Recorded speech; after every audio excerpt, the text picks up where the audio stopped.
దేవుని వాక్యము జీవజలము. జీవజలాన్ని తీసుకున్న ప్రతి ఒక్కరూ కూడా ఆయనలోని ఎప్పుడు జీవిస్తూనే ఉంటారు.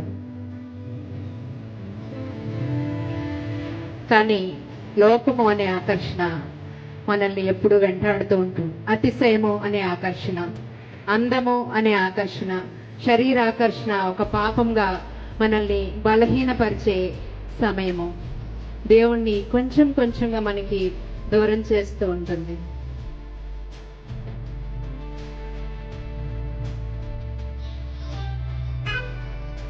అలాగే మరొక ఆకర్షణ ఈ లోక ప్రేమ. దేవుని ప్రేమకు మించిందని మనం అనుకుని మోసపోయే సమయము దేవుని మనకి దూరం చేస్తూ పాపం వైపు నడిపిస్తూ ఉంటుంది. కానీ ఇది క్షణకాలమే అని మనకు తెలుసుకోవటానికి చాలా సమయం పడుతుంది. చాలా మనల్ని కృంగదీస్తూ దేవుడి నుంచి దూరపరుస్తున్న సమయము. ఈ రోజుల్లో చూస్తున్న సోషల్ మీడియా ఊరకనే గంటలు యవనస్తుల్ని ఫోన్ ముందు నిలబెడుతూ దేవునికి దూరం చేస్తున్న మరొక పాపము. దేవుడి నుంచి దూరంగా నడుపుతూ సమయాన్ని వ్యర్థపరుస్తూ మరొక పాపం వైపు మనల్ని తీసుకెళ్తూ ఉంటుంది. అలాగే తన వ్యామోహం అనే పాపము ఊరకనే తప్పొచ్చినప్పుడు దాన్ని దూరంగా దేవుని మన దూరంగా నడిపిస్తూ మనల్ని దేవునికి దూరం చేసే పాపం. వ్యసనము అనే మరో పాపము. రకరకాల వ్యసనాలు దేవుని దూరంగా నడిపిస్తూ మనల్ని పాపంలో చిక్కులు పెడుతున్నప్పుడు, దేవుని మనకు దూరంగా జరిపిస్తూ మనల్ని పట్టుకొని వెంటాడుతున్నప్పుడు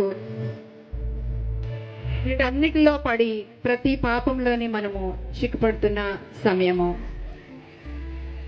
ఇలా మనలో చాలా మందికి జరిగే ఉంటుంది కదండి. ఒక్కసారి ఈ పరిస్థితిలోని ఈ సమయంలోని మనల్ని మనం ఇందులో ఊహించుకుందాం.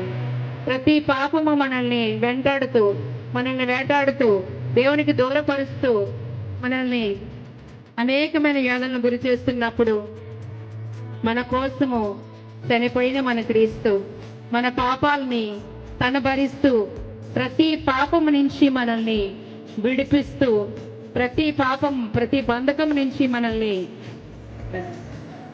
విడిపిస్తూ మన ప్రతి పాపము తనలో తీసుకొని మన కోసము మాత్రమే ఆయన సిలువ పైన మరణిస్తూ మన కోసము మన పాపాలను భరిస్తున్న క్రీస్తు యొక్క స్వరూప్యం ఇది.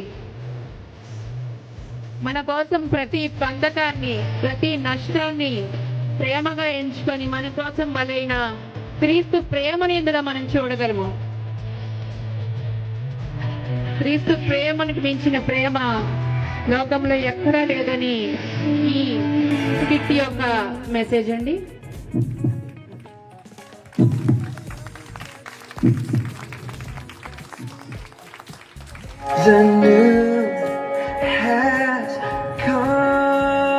ప్రతి బంధకాన్ని కూడా యేసు నామములో విడుదల పొందింది.